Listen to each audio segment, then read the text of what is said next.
Marcus Chen sat in his big office on the top floor of the tall building. The room was huge with shiny marble floors and expensive furniture.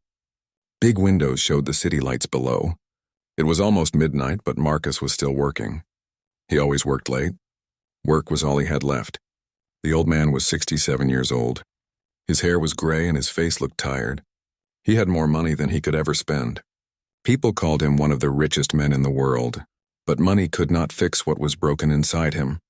Marcus looked at the computer screens on his desk. They showed numbers and charts from his companies. He owned tech businesses all over the world. But tonight he could not focus on work. His mind kept thinking about his son Michael. Michael had been dead for 5 years now. Car accident. Marcus still blamed himself. If only he had been a better father. If only he had spent more time with his son instead of always working. Marcus pressed a button on his desk. The security cameras around the building appeared on a big screen on the wall. He liked to watch the people who worked in his building at night. It made him feel less alone. He saw the security guards walking around. He saw the cleaning lady on the 3rd floor. Then he saw David, the night janitor who cleaned the top floors. David Rodriguez was 45 years old. He was not tall, but he had strong hands from years of cleaning. His dark hair had some gray in it. He wore a blue uniform with his name on it. David always worked quietly. He never caused trouble. Marcus watched David push his cleaning cart down the hallway. The janitor stopped outside the big meeting room. Inside that room was a beautiful black piano. It was very expensive and very old. David looked through the glass door at the piano. He stood there for a long time just staring at it. Marcus had seen him do this before. Every night, David would stop and look at the piano. But he never went inside. Tonight was different. David opened the door and went into the room. He left his cleaning cart outside and walked slowly to the piano. Marcus leaned forward in his chair. He turned up the sound on the cameras. What was the janitor doing? David stood next to the piano. He reached out his hand and almost touched the keys. But then he pulled his hand back. He did this several times.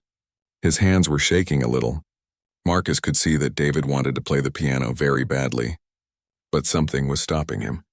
The janitor looked around the room like he was afraid someone would see him.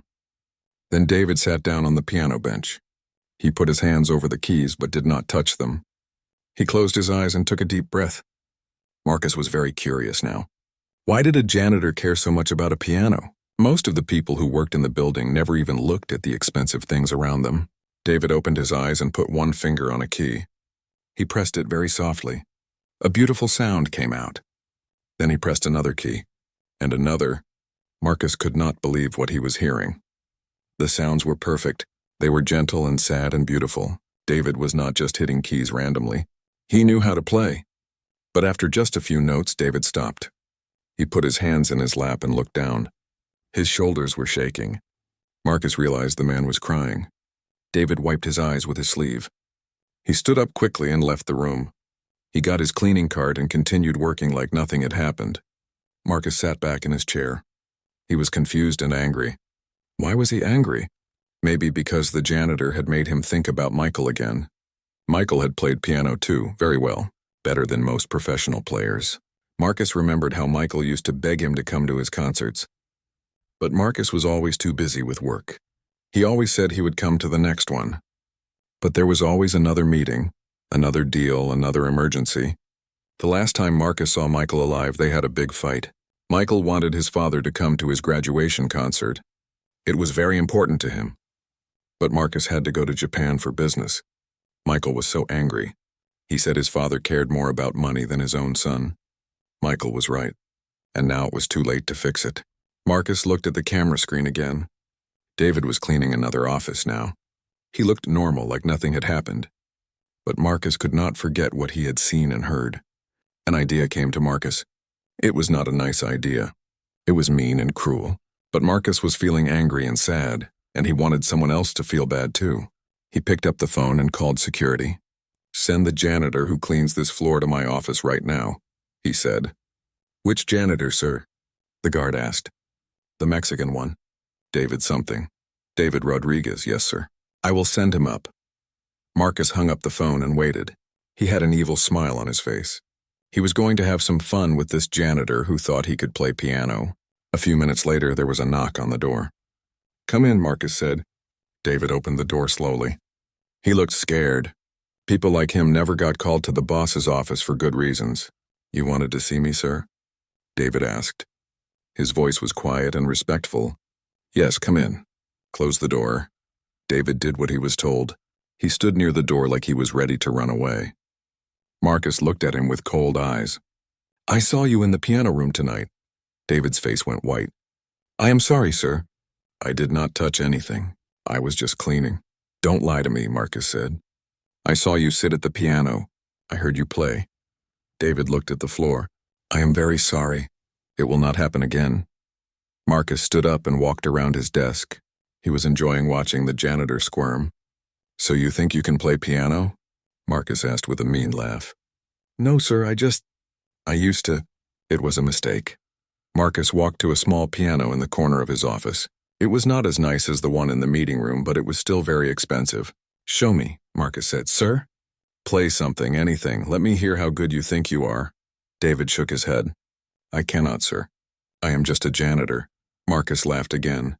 It was a cold, cruel laugh. "Oh, come on. Don't be shy. Play something beautiful for me." He walked closer to David. His voice became mocking and mean. "In fact, I'll make you a deal. Play something good and I will adopt you as my son. What do you say?" The words hung in the air like poison. Marcus expected David to run away or to try to play and fail badly. Either way, Marcus would get to laugh at someone else's pain. But David did not run. He looked at Marcus with sad, tired eyes. Then he walked slowly to the piano. His hands were shaking as he sat down on the bench. David's hands were shaking as he placed them on the piano keys. He could feel Marcus watching him from behind. The rich man was waiting for him to fail. David knew this was meant to be a joke, a way to make fun of him. But something inside David had broken when he heard those cruel words about adoption. Maybe it was because he had lost so much already. Maybe it was because he had nothing left to lose. Or maybe it was because the piano was calling to him like an old friend. David closed his eyes and took a deep breath. Then he began to play. The first notes were soft and gentle. They filled the big office like water filling an empty cup. David was playing a piece called Nocturne in E-flat major by a famous composer named Chopin. His fingers moved across the keys like they were dancing. Marcus had been ready to laugh. He had been ready to tell the janitor to get back to work. But when the music started, all thoughts left his mind. The music was perfect. Every note was exactly right. David's hands moved with skill that took years to learn. This was not just someone who could play a little bit. This was someone who had studied music for a very long time. But it was more than just skill.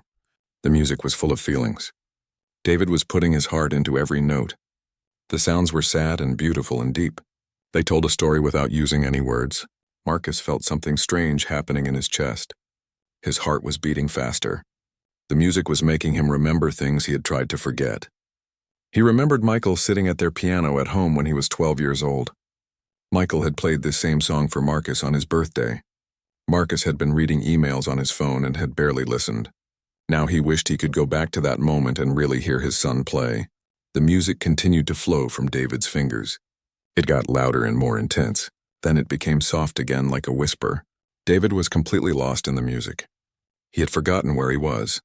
He had forgotten about Marcus watching him. Marcus walked closer to the piano without making any sound. He could see David's face now. The janitor's eyes were closed and there were tears running down his cheeks. But his hands never stopped moving. They knew exactly what to do. Marcus felt his own eyes getting wet. This music was the same music Michael had loved. Michael had played it the last time they were together. It was the night before their big fight.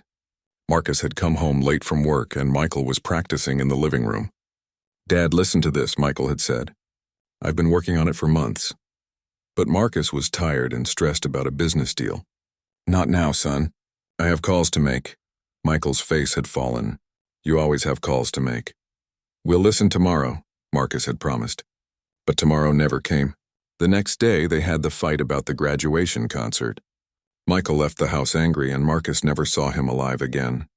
Now 5 years later, Marcus was finally hearing the song his son had wanted to share with him. David reached the most beautiful part of the piece. His left hand played deep, rich notes while his right hand played a melody that seemed to float in the air. The two parts worked together like they were having a conversation. Marcus had to sit down. The music was too powerful. It was bringing back every memory of Michael he had tried to bury. He saw his little boy taking his first piano lesson. He saw Michael's excited face when he won his first competition. He saw the disappointment in Michael's eyes every time Marcus missed a concert. The worst memory came flooding back. It was the last thing Michael had said to him. "You don't love me, Dad. You only love your work. I hope your money keeps you warm at night because I won't be here anymore." Those words had haunted Marcus for 5 years, and now this janitor was playing the music that could have brought them together. David was nearing the end of the piece. The music became very soft and gentle again. Each note was like a goodbye kiss. When David played the final notes, they hung in the air for a long moment before fading away. The office became completely quiet. David kept his hands on the keys for a few seconds, then slowly lifted them. He opened his eyes and looked down at his hands like he could not believe what had just happened. Marcus could not speak. His throat felt tight and his eyes were full of tears. He had expected to hear a janitor pretending to play piano. Instead, he had heard music that was better than most professional concerts he had been to. David turned around on the piano bench. When he saw Marcus's face, he looked scared again. The rich man was crying, and David did not know why. "I am sorry," David said quietly. "I did not mean to upset you." Marcus wiped his eyes with his hand. "Where did you learn to play like that?" David looked down at his hands. "I used to teach music, sir. A long time ago." "Used to teach?" Marcus's voice was barely above a whisper. "What happened?" David was quiet for a moment. He seemed to be deciding whether to tell the truth. "My life fell apart," David said finally. "I lost everything. Now I clean buildings at night." Marcus stared at this man who had just played his son's favorite music better than his son ever had. Nothing made sense anymore. How could someone with this much talent be working as a janitor? "What is your full name?" Marcus asked. "David Rodriguez, sir." "No, I mean your real name." "Your professional name?" David hesitated. "David Rodriguez Martinez, but nobody calls me that anymore." Marcus had heard that name before. Years ago, Michael had talked about a piano teacher he wanted to study with. A man who was supposed to be one of the best teachers in the country. "You taught at Berkshire Academy," Marcus said. It was not a question. David looked surprised. "How did you know that?" "My son wanted to study with you. He said you were the best piano teacher he had ever heard of." "Your son played piano?" David asked. Marcus nodded. He died 5 years ago. "He was very good, but not as good as you just played." "I'm sorry for your loss," David said. His voice was full of real sadness. Marcus stood up and walked to the window. He looked out at the city lights. Everything looked different now.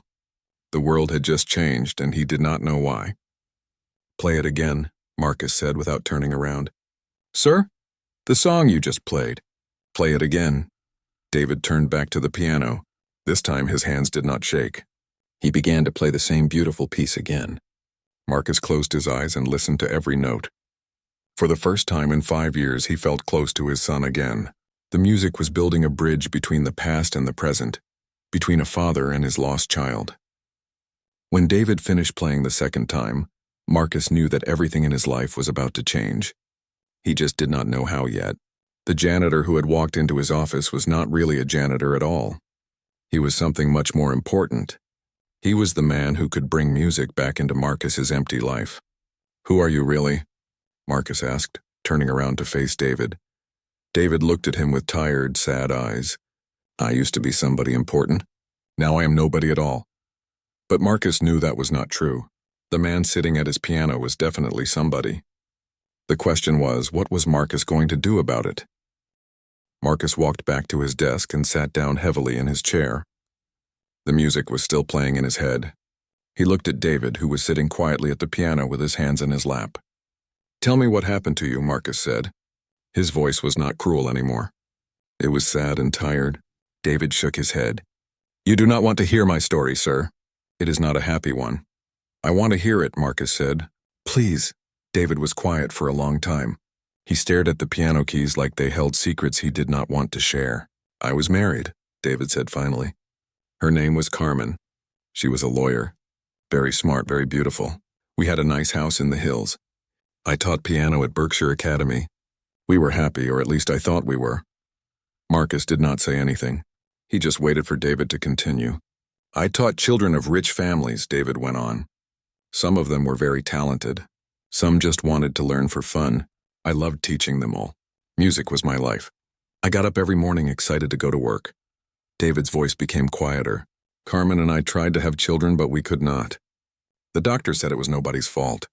These things just happen sometimes. But it made Carmen very sad. She wanted a family so badly. Marcus thought about Michael and felt guilty. He had been given a wonderful son, and he had wasted so much time with him. What happened next? Marcus asked gently. David wiped his eyes with his sleeve. Carmen started working longer hours. She said work helped her forget about not having children. I tried to be understanding. I thought she just needed time. But she was not just working, David continued. She was having an affair with another lawyer in her office. His name was Richard. He was rich and handsome and everything I was not. Marcus felt anger rise in his chest. He knew what it was like to lose someone important. But to lose them to another person seemed even worse. How did you find out? Marcus asked. I came home early one day. I wanted to surprise Carmen with dinner. But she was already there with Richard. They were in our bedroom. David's voice broke a little. She did not even look sorry. She said she had been planning to tell me for months. David stood up and walked to the window. He looked out at the city lights just like Marcus had done earlier. The divorce was terrible, David said. Carmen's lawyer friends helped her take everything. The house, the car, most of our money. She said I did not make enough money as a teacher. She said I was a dreamer who lived in a fantasy world. Marcus knew about bitter divorces. His own marriage had ended badly too, though for different reasons. But you still had your job, Marcus said. David laughed, but it was not a happy sound. For a while, yes. But losing Carmen broke something inside me. I started making mistakes at work. I would forget lessons or show up late. The children could tell something was wrong with me.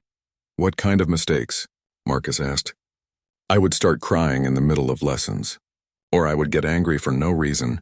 One day I yelled at a little girl because she could not play a simple song. She was only 8 years old and I made her cry. David's hands were shaking again. The parents complained to the school. They said I was not stable anymore. They were right. I was falling apart and everyone could see it. Marcus understood this feeling. After Michael died, he had thrown himself into work even more than before. People at his company had been afraid to talk to him because he was always angry. The school principal called me into his office, David continued. He said they were worried about me. They wanted me to take some time off to get help. But I was too proud. I said I was fine. I said I just needed to keep working. That made things worse? Marcus guessed. Much worse. I started drinking wine at home every night. Then I started drinking during the day too. I would hide small bottles in my desk at school. I thought nobody would notice, but of course they did. David turned away from the window and looked at Marcus. His eyes were full of shame. One day I came to work drunk. I tried to teach a lesson, but I could barely stand up. The student's mother was there watching. She saw me stumble and smell like alcohol. She called the principal right away. Marcus could imagine how embarrassing that must have been, to go from being respected to being a source of shame. They fired me that day, David said. No discussion, no second chance.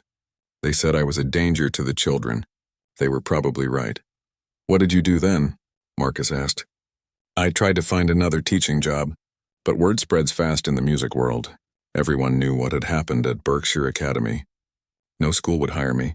Even private students did not want lessons from me anymore. David sat back down at the piano, but he did not play.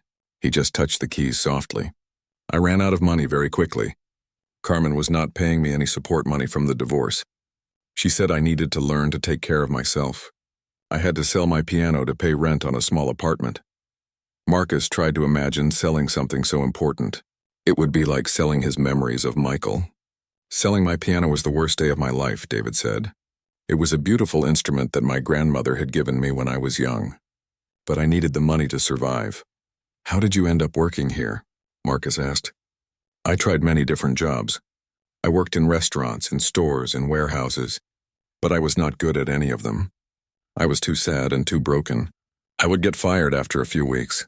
David looked around Marcus's fancy office. Finally, I found this job cleaning buildings at night. It was perfect for me because I did not have to talk to many people. I could work alone and try to forget about my old life. But you could not forget about music, Marcus observed. No, I could not. Every time I saw a piano, my heart would break a little more. I wanted to play so badly, but I was afraid. What if my hands had forgotten how? What if I was not good anymore? It seemed better to just stay away from music completely. Marcus understood this fear. After Michael died, he had gotten rid of all the pianos in his house.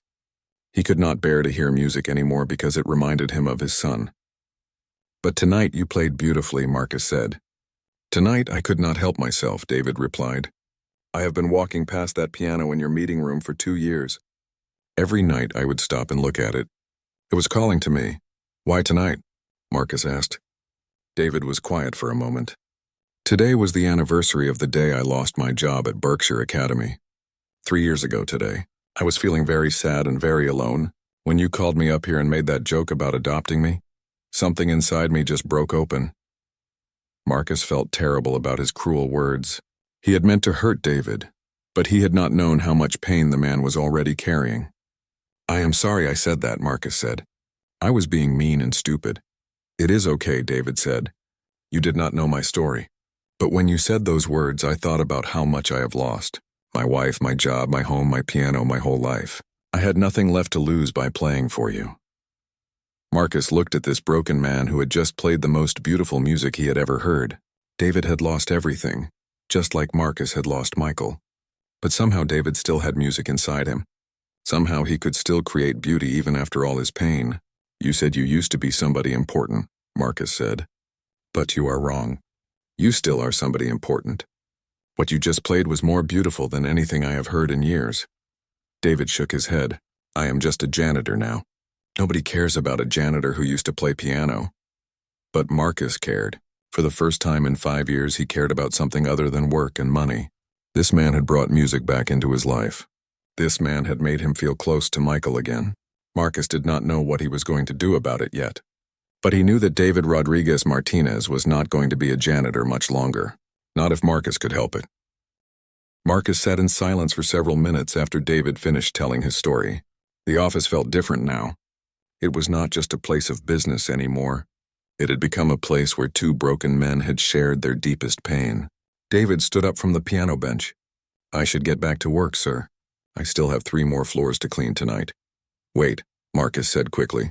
Do not go yet. David stopped near the door. Sir? Marcus got up from his desk and walked to a cabinet in the corner of his office.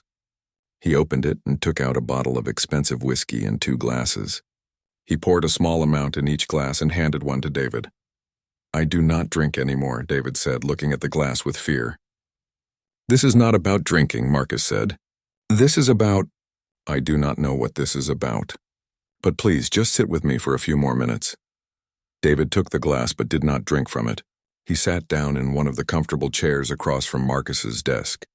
Marcus sat down too and looked at David carefully. This man had talent that most people could only dream of. Yet here he was wearing a janitor's uniform, afraid to even touch a piano. I want to tell you about my son, Marcus said. David nodded and waited. His name was Michael. He was 26 when he died. Car accident on a rainy night. He was driving home from a concert where he had played piano for a small audience. Marcus took a tiny sip of his whiskey. It burned his throat, but it helped him continue talking. Michael was very talented, but not as talented as you. He loved music more than anything else in the world. More than money, more than success, more than pleasing his father. He sounds like a good person, David said softly. He was better than good. He was pure. Music was like a religion to him. He said that when he played piano, he could talk to God. Marcus set down his glass and looked out the window at the dark city. I never understood that. I thought music was just noise. I thought it was a waste of time. I wanted Michael to study business and help me run my companies. But he wanted to be a musician, David guessed. Yes, we fought about it constantly. I would tell him that music would not make him rich. I would say that artists are poor and unhappy. I thought I was protecting him from a hard life. Marcus laughed bitterly. I was so stupid. I had all this money, but I was the unhappy one. Michael was happy playing his piano, even when he did not have much money. David listened carefully. He understood what it was like to love music more than anything else. The last time I saw Michael alive, we had our worst fight ever, Marcus continued. He had graduated from music school, and he wanted me to come to his graduation concert. It was very important to him. But you did not go, David said. It was not a question. I had a business trip to Japan, a very important deal that could make millions of dollars. I told Michael that money was more important than his little concert. Marcus felt tears starting in his eyes again. Michael said I was a terrible father. He said I cared more about money than about him. He said he was done trying to make me proud. What did you say to him? David asked. I said that when he grew up and stopped playing with toys, maybe we could have a real conversation. I called his piano a toy. David made a small sound of pain. He knew how much those words would have hurt. Michael left that night. He said he never wanted to see me again. 3 days later, he was dead. Marcus put his head in his hands. The police said he was driving to another concert when the accident happened. He was still trying to share his music with people even after I had broken his heart. The two men sat quietly for a while. Both of them were thinking about all the things they had lost. Finally, Marcus looked up at David. After Michael died, I got rid of all the pianos in my house. I could not stand to hear music anymore. It reminded me of how badly I had failed as a father. But you have a piano here in your office, David pointed out. I bought it last year. I thought maybe if I learned to play, I could understand what Michael loved so much. But every time I tried to touch the keys, I would remember our fights. I could never play a single note. Marcus stood up and walked to the small piano in his office. He touched the top of it gently. But tonight, when you played Michael's favorite song, something happened to me. For the first time since he died, I felt close to him again. David watched Marcus carefully. What are you trying to say, sir? Marcus turned around and looked directly at David. I have an idea. It might sound crazy, but I want you to hear me out. I am listening, David said. I have another piano at my house. It was Michael's piano. It is much more beautiful than this one or the one in the meeting room. It is a Steinway from 1925. Michael bought it with his own money when he was 21. Marcus walked back to his desk and sat down. That piano has been silent for 5 years. I covered it with a sheet and locked the room where it sits. I could not bear to hear it anymore. Why are you telling me this? David asked. Because I want you to play it, Marcus said simply. David looked confused. I do not understand. Marcus leaned forward in his chair. I want to offer you a job. Not cleaning buildings. A real job. What kind of job? David asked carefully. I want you to be my personal pianist. I want you to come to my house and play Michael's piano. I want you to bring music back into my life. David stared at Marcus like he had not heard correctly. You want to hire me to play piano? Yes, I have parties sometimes for business. Important people come to my house. They would love to hear beautiful music while they eat and talk. But more than that, I want to hear you play for me. Just for me, David shook his head. Sir, I appreciate the offer, but I do not think you understand. I have not played seriously in 3 years. My hands are rough from cleaning. I am not the same musician I used to be. But you just played beautifully, Marcus said. You made me cry. You made me remember my son. If you can do that after 3 years away from music, imagine what you could do with practice. David looked down at his hands. They were indeed rough and calloused from years of manual work. Even if I could play well again, why would you want to hire me? You could get any professional pianist in the world to play for you. Marcus thought about this question. Why did he want David specifically? Because you understand loss, Marcus said finally. When you played tonight, I could hear your pain in the music. But I could also hear hope. I need both of those things in my life right now. What would this job pay? David asked quietly. Marcus had been thinking about this. I would pay you 10 times what you make as a janitor. Plus, you would live in my house in a nice room with your own bathroom and sitting area. You would eat meals with me and we would talk about music and life. David's eyes went wide. 10 times his janitor salary would be more money than he had made even as a teacher. There has to be a catch, David said. Why would you pay me so much just to play piano? Marcus was quiet for a moment. How could he explain that music might be the only thing that could heal his broken heart? The catch is that you would have to put up with a sad old man who does not know how to be happy anymore, Marcus said. You would have to listen to me talk about my son. You would have to be patient while I try to learn how to appreciate music. David looked around the fancy office. Then he looked at his janitor's uniform. When would this job start? He asked. Tomorrow if you want. You could move into my house this weekend. We could start slowly, maybe just an hour of music each day. David was quiet for a long time. Marcus could see him thinking hard about the offer. Can I ask you something? David said finally. Of course. When you made that joke about adopting me earlier, were you serious about anything? Marcus thought about this question. I was trying to be cruel, but maybe some part of me was serious. I have been very lonely since Michael died. I do not have any other family. And now you want me to live in your house and play your dead son's piano, David said. Yes, I know it sounds strange. David stood up and walked to the piano again. He sat down and played a few soft notes. What if I am not good enough anymore? He asked. What if I disappoint you? What if you are better than ever? Marcus replied. What if music saves both of us? David played a few more notes. They sounded perfect to Marcus. I will need to think about this, David said. Of course. Take all the time you need. David stood up from the piano. Thank you for the offer, sir. And thank you for listening to my story. Thank you for sharing it with me. And David? Yes, sir. You can call me Marcus. We are not boss and employee anymore. We are just two men who have lost everything and found each other. David smiled for the first time that night. Okay, Marcus. I will give you my answer tomorrow. As David left the office, Marcus felt something he had not felt in 5 years. He felt hope. 3 days later, David stood outside Marcus's house with a small suitcase and a bag of his few belongings. The house was huge, like a castle made of white stone and glass. It sat on top of a hill, surrounded by beautiful gardens and tall trees. David had spent 2 sleepless nights thinking about Marcus's offer. Part of him was scared. What if he had forgotten how to play well? What if living with a rich, sad man was too difficult? But another part of him was excited. For the first time in 3 years, someone wanted him to play music again. Marcus opened the front door before David could even knock. The older man looked different than he had in his office. He was wearing casual clothes instead of a business suit, and he looked less tired. David, welcome, Marcus said with a small smile. I am glad you decided to come. Thank you for giving me this chance, David replied. Marcus took David's suitcase and led him into the house. David had never seen anything so beautiful. The floors were made of shiny wood and expensive paintings hung on every wall, but the house felt empty and cold, like a museum where nobody lived. This place is very big, David said as they walked through the main hallway. Too big for one person, Marcus agreed. I bought it when Michael was young. I thought we would fill it with family and friends and laughter, but that never happened.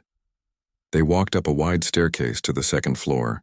Marcus showed David to a large bedroom with its own bathroom and a small sitting area by the window. This will be your room, Marcus said. You can change anything you want to make it feel like home. David set his bag down and looked around. The room was bigger than his entire apartment had been. This is very nice. Thank you. Are you hungry? My cook made lunch for us. David realized he had been too nervous to eat breakfast. Yes, I am very hungry. They went back downstairs to a dining room with a long wooden table. A woman named Maria brought them sandwiches and soup. She smiled at David and spoke to him in Spanish, welcoming him to the house. Maria has worked for me for 10 years, Marcus explained. She is from Mexico, like you. I am from California, David corrected gently. But my parents came from Mexico. Marcus looked embarrassed. I am sorry. I should not have assumed. David could see that Marcus was trying to be kind, but he did not know much about people who were different from him. That was okay. David could teach him. After lunch, Marcus looked nervous. Would you like to see Michael's piano? He asked. David's heart started beating faster. Yes, I would. Marcus led him down a hallway to a room with big double doors. The doors were locked. Marcus took out a key and opened them slowly. The room was dark because the curtains were closed. Marcus turned on the lights and David gasped. In the center of the room sat the most beautiful piano David had ever seen. It was black and shiny, and even under a white sheet he could tell it was magnificent. This was Michael's private music room, Marcus said quietly. He spent hours here every day. The walls were covered with pictures of Michael playing piano. David could see that he had been a handsome young man with kind eyes and gentle hands. Marcus walked to the piano and carefully removed the white sheet. Underneath was a Steinway grand piano that looked like it had been made by angels. The wood was perfect and the keys were white as snow. It is beautiful, David whispered. Michael saved money for 3 years to buy it, Marcus said. He worked part-time jobs while he was in music school. He said this piano was going to be his partner for life. David walked closer to the piano. He could feel its power even without touching it. The piano tuner comes every month to keep it in perfect condition, Marcus said. Even though nobody has played it, I wanted it to be ready if Michael ever came home. David understood. Marcus had kept the piano ready for a son who would never return. Would you like to play it? Marcus asked. David's hands were shaking again. What if I am not good enough for such a beautiful instrument? What if you are exactly what it has been waiting for? Marcus replied. David sat down on the piano bench. He lifted the cover over the keys and saw that they were perfect. He pressed one key very gently. The sound that came out was rich and deep and pure. It sounds like heaven, David said. Play something, Marcus said. Anything you want. David thought for a moment. Then he began to play a song called Clair de Lune by a composer named Debussy. It was a gentle, dreamy piece that sounded like moonlight on water. As soon as David started playing, the room came alive. The piano's voice filled every corner with beauty. David could feel the instrument responding to his touch. It was like the piano had been sleeping and was now waking up. Marcus sat down in a chair near the wall and closed his eyes. The music was washing over him like warm rain. For the first time since Michael died, the room felt peaceful instead of sad. David played for 20 minutes, moving from one song to another. His hands remembered everything they had ever learned. All the years of practice came flooding back. He was not just playing notes. He was telling stories with sound. When David finished, Marcus was crying again. But these were different tears than the ones in his office. These were tears of joy. That was incredible, Marcus said. I felt like Michael was in the room with us. David wiped his own eyes. This piano is amazing. It makes me want to play music I have never played before. Then play it, Marcus said. Play whatever your heart tells you to play. From that day on, David played for 1 hour every afternoon. Marcus would sit in his chair and listen. Sometimes they would talk about the music. Sometimes they would talk about their lives. Sometimes they would just sit in comfortable silence. Slowly, the big house began to feel warmer. Marcus started smiling more often. He would ask David to play his favorite songs, and David would learn them quickly. David's hands became soft again from playing instead of rough from cleaning. His shoulders straightened up and he walked with more confidence. He was remembering who he used to be. One day, Marcus asked David to teach him to play a simple song. They sat at the piano together and Marcus tried to follow David's instructions. Marcus was not very good at first, but David was patient and kind. I wish I had learned this when Michael was alive, Marcus said after struggling with a simple melody. You are learning it now, David replied. That is what matters. As the weeks passed, David began to feel like he belonged in the big house. Maria taught him to cook Mexican food and he taught her some simple piano songs. Marcus bought David new clothes and books about music. But the most important change was in Marcus himself. He started talking about Michael with happiness instead of only sadness. He would tell David funny stories about things Michael had done as a child. Michael used to practice piano while wearing his baseball uniform, Marcus said one day. He would come home from practice covered in dirt, but he would not change clothes until he had played for an hour. David laughed. He sounds like he was very dedicated. He was. Much more dedicated than I ever was to anything except making money. David began to understand that Marcus felt guilty about more than just missing Michael's concerts. He felt guilty about not understanding what music meant to his son. You know, David said one day while they were sitting in the music room, I think Michael would be happy that you are learning to love music now. Marcus looked up from the simple song he was trying to play. Do you really think so? I think he would be proud of you for opening your heart to something new. That takes courage, Marcus smiled. It was becoming easier for him to smile. After 2 months of daily music lessons, David felt ready to try something bigger. Marcus, he said one afternoon, would you like me to give a small concert for you and your friends? Marcus looked excited. You would do that? I would love to. Music is meant to be shared. Keeping it locked up in this room is like keeping flowers in a dark closet. Marcus began planning a small dinner party with music. He invited only his closest friends, people who would appreciate David's talent. The night of the party, David wore a new black suit that Marcus had bought for him. He felt nervous but also excited. This would be his first real performance in 3 years. As the guests ate dinner, David played soft background music. Then after dinner, he gave a full concert. He played classical pieces, some jazz, and even a few songs that he had written himself. The guests were amazed. They had never heard such beautiful music in a private home. After David finished, everyone stood up and clapped for a long time. "Who is this musician?" one woman asked Marcus. "He is extraordinary." Marcus looked at David with pride. "This is my friend David. He is the most talented person I have ever met." That night, after all the guests had gone home, Marcus and David sat in the music room drinking tea. "Thank you," Marcus said. "Tonight was the happiest I have been since Michael died." "Thank you for giving me the chance to play music again," David replied. "You saved my life." They sat in comfortable silence, two men who had found healing through music and friendship. David knew that his life was completely different now. He was no longer a broken janitor with no hope. He was a musician again, living in a beautiful house with a man who had become like family to him. And Marcus was no longer a lonely, angry old man. He was learning to live again, to appreciate beauty, to open his heart to new possibilities. The music had healed them both. 6 months had passed since David moved into Marcus's house. The big mansion that once felt like a cold museum now felt like a real home. Every day at 3 o'clock, David would play piano while Marcus listened. But their relationship had grown into something much deeper than just musician and listener. Marcus had started looking forward to their daily talks almost as much as the music. They would sit in the music room after David finished playing, drinking coffee and sharing stories about their lives. "Tell me more about Michael when he was little," David said one afternoon. Marcus smiled. These conversations about Michael no longer made him only sad.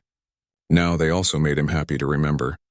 "When Michael was 7, he climbed onto the piano bench for the first time," Marcus said. "He was so small that his feet could not reach the floor, but he started pressing keys and making up little songs." "Did you think he was talented right away?" David asked. "Honestly, I thought he was just making noise," Marcus admitted. "I was working in my home office and the sound was bothering me. I told him to play more quietly." David shook his head. "You did not know then that music would become his passion." "I never understood it until now," Marcus said.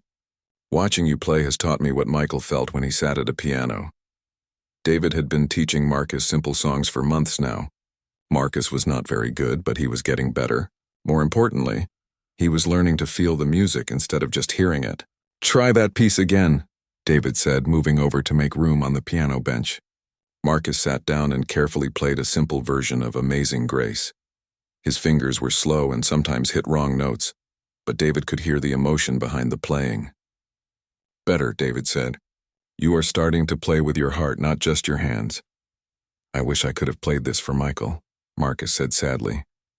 "Maybe you can," David said. "Maybe wherever he is, he can hear you learning."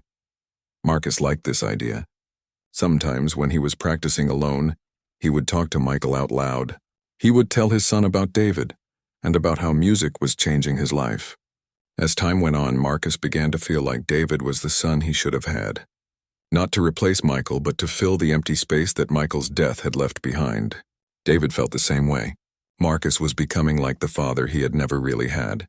His real father had left when David was young, and his stepfather had never understood his love of music. One morning, Marcus surprised David with an announcement. "I have been thinking," Marcus said over breakfast. "You should start teaching piano again." David nearly choked on his coffee. "What do you mean?" "I mean you should teach children. You are too good to play only for me." David shook his head quickly. "I cannot do that. I lost my job because I was not stable. No parent would trust me with their child."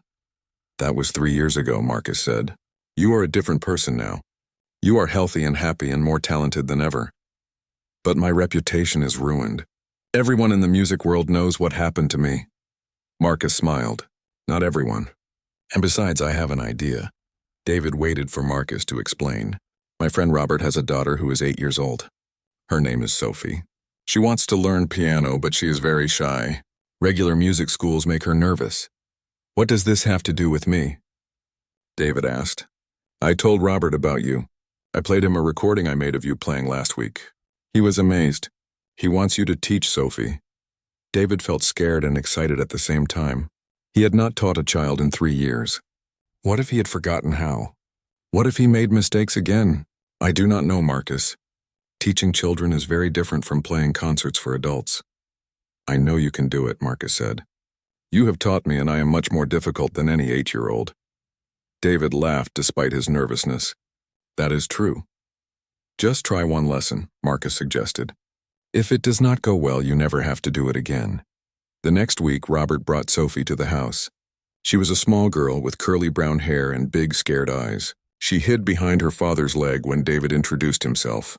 Hello, Sophie, David said gently. Would you like to see the piano? Sophie shook her head and held onto her father's hand tighter. David sat down at the piano bench and played a soft, happy song. It was a simple melody that sounded like a music box. Sophie peeked out from behind her father to watch David's hands move on the keys. When David finished, Sophie clapped her small hands together. That was pretty, she said in a tiny voice. Thank you, David said. Would you like to try pressing one key? Sophie looked at her father, who nodded encouragingly. She walked slowly to the piano and pressed one white key. The sound made her smile. Very good, David said. Now try this one. For the next 30 minutes, David patiently showed Sophie how to press different keys to make different sounds. He did not try to teach her songs or force her to learn too quickly. He just let her explore and have fun. By the end of the lesson, Sophie was sitting on the piano bench next to David, pressing keys and giggling when they made pretty sounds together. Can I come back next week? Sophie asked her father. Robert looked amazed. His shy daughter was actually excited about something. Of course you can, Robert said. If Mr. David wants to teach you. I would love to teach you, David said to Sophie. But only if you promise to practice at home. I promise, Sophie said seriously. After Robert and Sophie left, Marcus found David sitting in the music room with tears in his eyes. What is wrong? Marcus asked with concern. Nothing is wrong, David said. Everything is right. I forgot how good it feels to see a child discover music for the first time. So you will keep teaching her? Marcus asked. Yes, and maybe other children too, if they want to learn. Marcus was so happy that he hugged David. It was the first time either man had hugged anyone in years. Word spread quickly about David's teaching. Robert told his friends about the patient, talented man who had made his shy daughter love music. Soon, Marcus's house was full of children coming for piano lessons. David was careful to take only a few students at first. He wanted to make sure he could handle the responsibility, but teaching again made him feel complete in a way he had not felt since his divorce. The children loved coming to the big house. David would let them play on the beautiful Steinway piano, and Marcus would sometimes sit and listen to their lessons. The old man enjoyed hearing young voices and laughter in his home. One day, a 10-year-old boy named Tommy was struggling with a difficult piece. He got frustrated and started to cry. I cannot do it, Tommy said. I am too stupid to play piano. David knelt down next to Tommy's chair. You are not stupid. You are learning. Learning is hard sometimes, but that does not mean you should give up. But you make it look so easy, Tommy said. I have been playing for 30 years, David explained. When I was your age, I made mistakes all the time. I cried when I could not play songs correctly. Really? Tommy asked. Really? But my teacher told me something important. She said that every mistake is just a step closer to getting it right. Tommy wiped his eyes and tried the difficult part again. This time he played it perfectly. Marcus watched this exchange from the doorway. He saw how kind and patient David was with the children, and he felt proud. This was the teacher that Michael would have loved to study with. As the months passed, David's students began to improve quickly. Some of them started winning competitions at their schools. Their parents were amazed at how much their children had learned. But more important than the music skills, the children were learning to love music the way David loved it. They were learning that music could express feelings that words could not say. One evening, David suggested something special to Marcus. What if we had a concert here at the house? David said. All of my students could perform for their families. Marcus loved this idea. We could have it in the garden when the weather gets warm. They spent weeks planning the concert. Marcus hired people to set up chairs and lights in the garden. David helped his students choose songs to perform. The night of the concert, the garden was full of families. Sophie played the first song she had ever learned. Tommy played the difficult piece he had cried over months earlier. Each child performed with confidence and joy. David played the final piece of the evening. He chose Clair de Lune, the same song he had played on his first day in Michael's music room. As the beautiful music filled the garden, Marcus looked around at all the happy faces. Children were sitting next to their parents, everyone listening to the music together. This was what Marcus had always wanted his home to be, full of music and laughter and families sharing beautiful moments together. After the concert, as families were leaving, many parents thanked Marcus and David. "You have given our daughter such a gift," one mother said. "She practices piano every day now.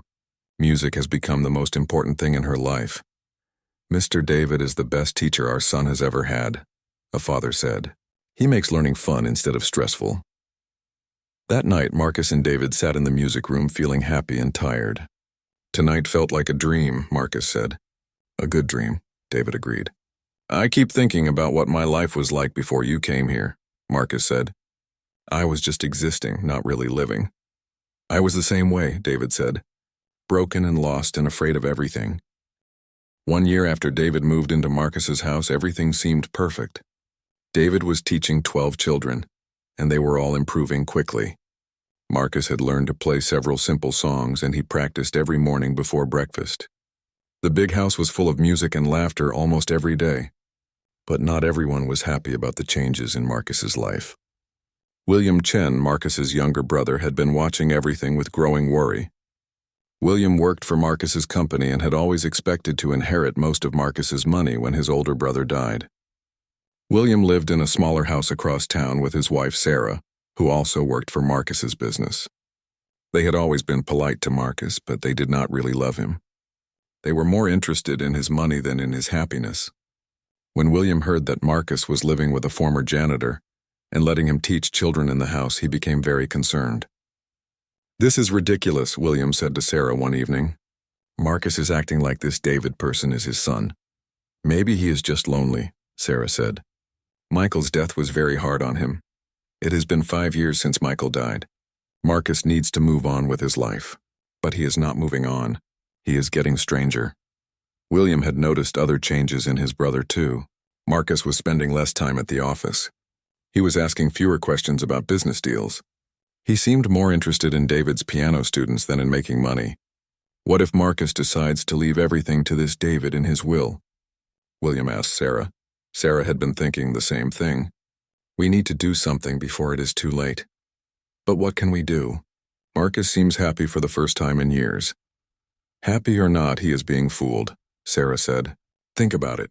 A janitor who happens to be an amazing piano player, who just happened to be working in Marcus's building. It is too convenient."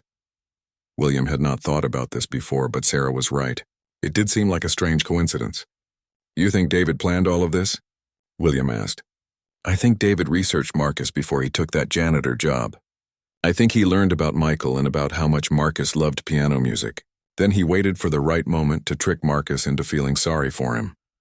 The more they talked about it, the more convinced William and Sarah became that David was running a con game. They decided to investigate. Sarah used her connections at the company to hire a private investigator. She told the investigator to find out everything he could about David Rodriguez Martinez. 2 weeks later, the investigator brought them a thick file full of information about David's past. "This is interesting," the investigator said. "David Rodriguez Martinez did work at Berkshire Academy, and he was fired for drinking. But he was also one of the most famous piano teachers in the state before his divorce." "What else did you find?" Sarah asked. "He had money problems after his divorce, but he was not just a regular person who needed work. He specifically chose to work night shifts at buildings where rich people had offices." "So he was targeting wealthy people?" William asked. "It looks that way. He worked at 3 different buildings over 2 years before he got the job at your brother's building. All of them housed offices for very rich businessmen."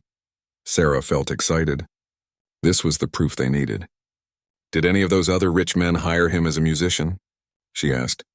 "No, but there is something else. 6 months before David started working at Marcus's building, he was seen at the public library reading old newspaper articles about Marcus and Michael." William and Sarah looked at each other. This was exactly what they had suspected. "He planned the whole thing," William said. "He researched Marcus's family, learned about Michael's love of piano, and then got a job where he could accidentally meet Marcus. And he chose to work night shifts so he could be alone in the building with Marcus, Sarah added.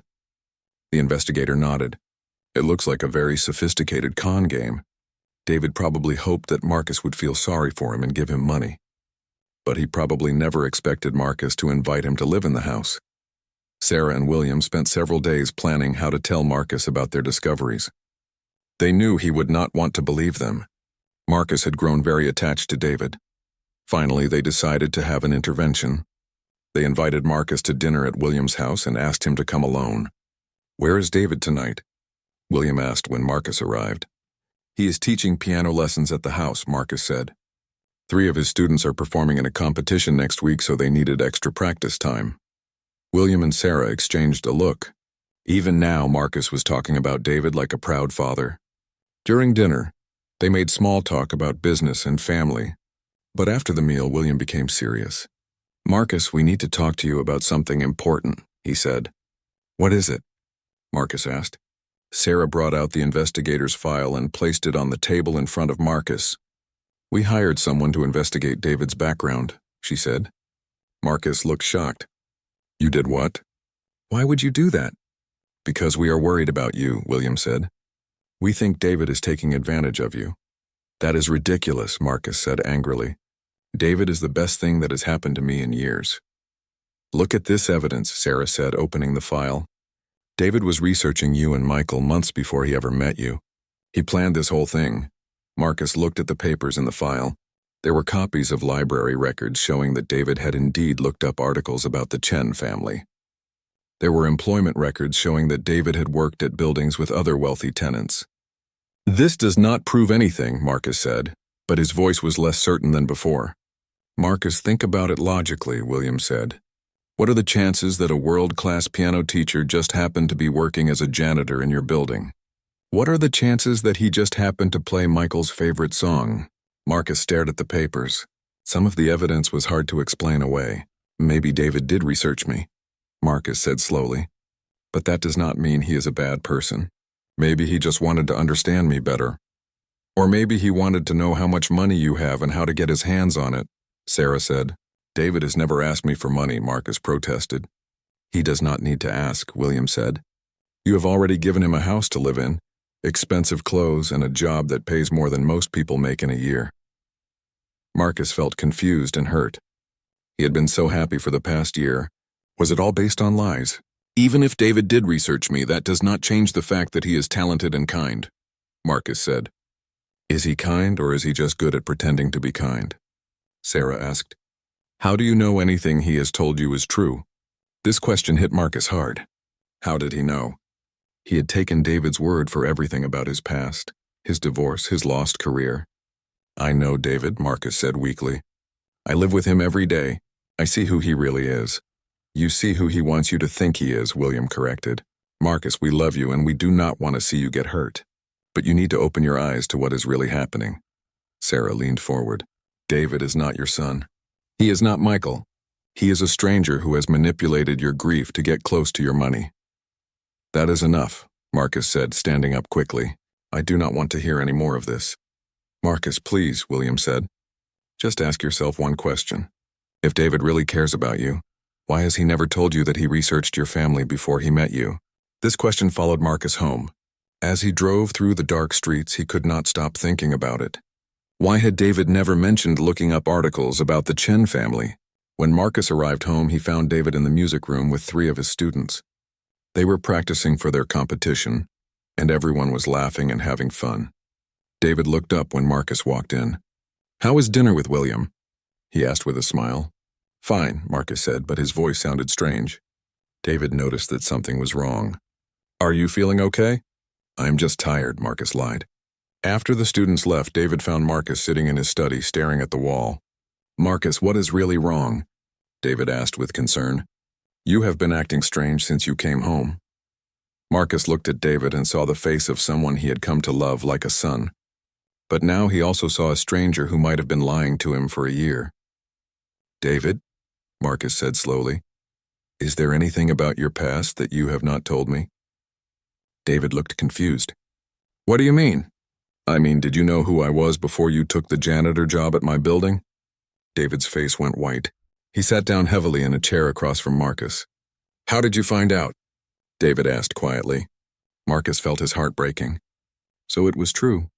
Then you admit it? You researched me and Michael before we met? David nodded slowly. Yes, I did research your family. But Marcus, it is not what you think. Then explain it to me, Marcus said. Explain why you lied to me for a whole year. David took a deep breath. I did not lie to you. I just did not tell you everything. That is the same thing, Marcus said angrily. No, it is not. Everything I told you about my divorce, my lost job, my drinking problem, all of that was true. The only thing I did not tell you was that I knew who you were when I started working in your building. Why? Marcus asked. Why did you target me specifically? David looked down at his hands. Marcus woke up the next morning to complete silence. For a year, he had gotten used to hearing David practice piano every morning before breakfast. Now the house felt empty and cold again, just like it had before David arrived. Marcus walked downstairs and found a note on the kitchen table. In David's careful handwriting it said, "Thank you for giving me the chance to be a musician again. I am sorry I did not tell you everything from the beginning. The music we shared was the most beautiful part of my life. David." Next to the note was the key to Michael's music room. Marcus picked up the key and walked to the music room. He opened the door and saw that everything was exactly as it had been before David came. The piano was clean and perfect, but it looked lonely again. On the piano bench, David had left sheet music for all the songs he had been teaching Marcus. There was also a recording device with a note that said, "These are songs for you to practice. I recorded myself playing them slowly so you can learn the finger positions." Marcus sat down at the piano and tried to play one of the simple songs David had taught him, but his fingers felt clumsy and the music sounded empty without David there to encourage him. After a few minutes, Marcus gave up. He locked the music room door and went to his office to try to work. But Marcus could not focus on business. Every few minutes he would think about David and wonder where he had gone. Was he sleeping in his car? Had he found another job? Was he safe? Around noon, the phone started ringing. The first call was from Robert, Sophie's father. "Hello, Marcus, is David there? Sophie has been crying all morning because she wants her piano lesson today." Marcus felt a pain in his chest. David is not here anymore. He will not be giving lessons. What do you mean? Did something happen to him? Marcus did not know what to say. He had to leave town suddenly. I am sorry. After Marcus hung up, the phone rang again and again. All of David's students' parents were calling, worried about their children's lessons. Marcus had to tell each family that David was gone. He heard the disappointment in their voices. These children had loved David, and now they would not understand why their favorite teacher had disappeared. By evening, Marcus felt terrible. He kept thinking about what David had said. The music we have shared was real. Marcus began to think about his brother William and sister-in-law Sarah. When had they ever cared about his happiness before? When Michael was alive, they had barely visited. After Michael died, they had told Marcus to get over it and move on with his life. But David had never told Marcus to forget Michael. Instead, David had helped Marcus remember the good times with his son. David had brought Michael's music back to life. The next morning, Marcus drove to his office building where David used to work as a janitor. He found the manager who had hired David 3 years ago. I need to know about David Rodriguez, Marcus said. Did he ask specifically to work in this building? The manager looked through old files. Yes, he did. He said he wanted to work night shifts in a quiet building. He was a good worker, never caused any trouble. Did he ever ask about the tenants in the building? Not that I remember. He kept to himself mostly, very polite, very professional. Marcus realized that asking to work in his building was not proof that David had evil intentions. Maybe David just needed a job and thought a quiet building would be a good place to work. That afternoon, Marcus drove to the public library. He asked the librarian about the computer records that showed David had looked up articles about the Chen family. Can you show me exactly what articles he read? Marcus asked. The librarian found the records and printed them out. Marcus was surprised by what he saw. David had not just read articles about Marcus's business success or his wealth. Most of the articles David had read were about Michael's death and Marcus's grief. There were articles about memorial concerts that had been held in Michael's honor. There were articles about a scholarship fund that Marcus had created for young musicians. Marcus stared at these records and realized something important. David had not researched Marcus's money. David had researched Marcus's pain. Maybe David had not been looking for a rich man to trick. Maybe David had been looking for someone who would understand his own grief and loss. Marcus drove home feeling confused and guilty. Had he made a terrible mistake? That evening, Marcus called his lawyer, James Patterson. James had been Marcus's friend for 20 years, and Marcus trusted his advice. "James, I need to ask you something about the investigation William and Sarah did," Marcus said. "What investigation?" James asked. Marcus told James about the private investigator and the evidence they had found about David. "Marcus," James said carefully, "William and Sarah never told me they were investigating anyone. If they were really worried about you being taken advantage of, why did they not ask me to look into it? I am your lawyer." This was a good question. Why had William and Sarah not involved Marcus's lawyer in their concerns? "James, can you find out more about this investigation?" Marcus asked. "Of course. Give me a few days." 3 days later, James called Marcus back. "Marcus, I have some interesting news about that investigation," James said. "I talked to the private investigator that William and Sarah hired. He told me something that your brother and sister-in-law did not tell you." "What is it?" Marcus asked. "The investigator told William and Sarah that David's research about your family seemed to be motivated by sympathy, not greed. He said David had read articles about grief counseling and support groups for people who had lost children." Marcus felt his heart start beating faster. The investigator also told them that David had donated money to Michael's scholarship fund 6 months before he started working in your building.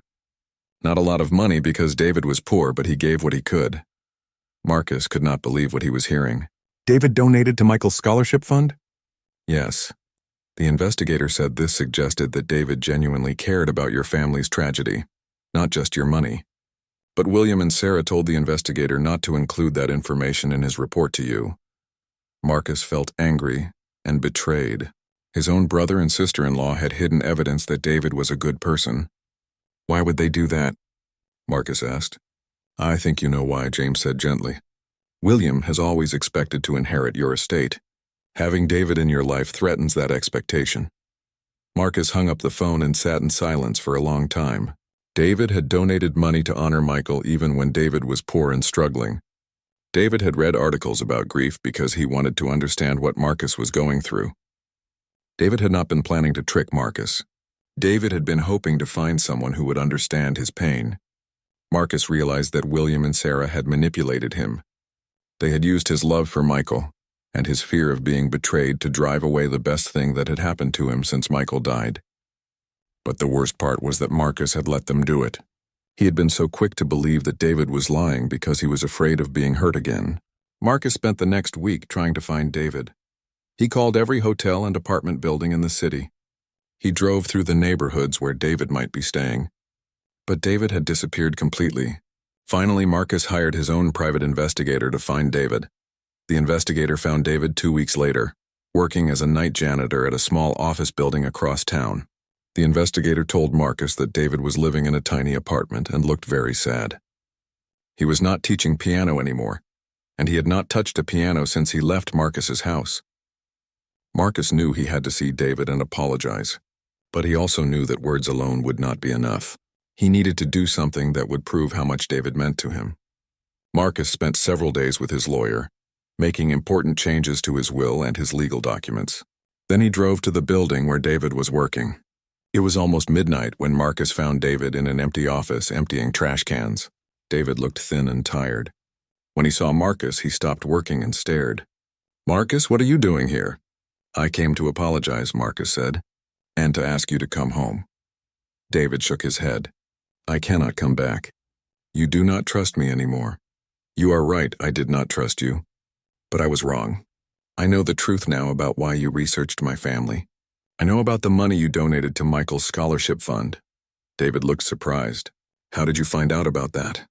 "I hired an investigator to find out what William and Sarah did not tell me." "David, you were not trying to trick me. You were trying to find someone who would understand your grief."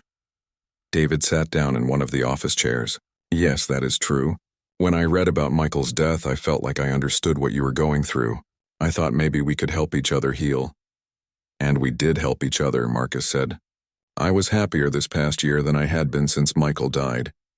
You brought music back into my life. You helped me remember the good times with my son instead of only the sad times. But I should have told you about the research from the beginning, David said. I was afraid you would not give me a chance if you knew. Maybe you were right to be afraid, Marcus admitted. I probably would have sent you away immediately, but that would have been my loss. Marcus pulled an envelope out of his jacket pocket. David, I want to give you something.